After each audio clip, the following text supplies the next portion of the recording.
নমস্কার। শ্রী আম্মা ভগবান শরণম।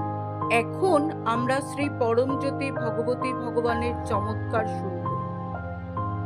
আমি ওড়িশার কেন্দ্রপাড়া থেকে কমলা সামন্ত রায় বলছি। গভীর কৃতজ্ঞতার সাথে আমি শ্রী পরমজ্যোতি ভগবতী ভগবানের অসীম কৃপায় ঘটে যাওয়া একটি শক্তিশালী চমৎকার বিনীতভাবে বর্ণনা করছি। গ্রীষ্মের এক সন্ধ্যায় যখন আমি বাড়িতে একা ছিলাম, তখন আমাদের বাড়ির পেছনে হঠাৎ বিদ্যুতের ঝলকানি দেখা যায় এবং তারপরে বজ্রপাত হয়। আমি 3টি নারকেল গাছ আগুনে পুড়ে যেতে দেখেছি, যার জ্বলন্ত টুকরোগুলি প্রচণ্ড জোরে চারিদিকে ছিটকে পড়েছিল।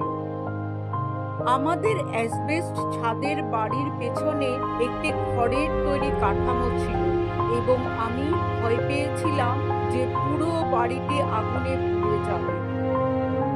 সাহায্য করার জন্য কেউ ছিল না এবং আমি প্রচণ্ড আগুনের সামনে অসহায়ভাবে দাঁড়িয়েছিলাম।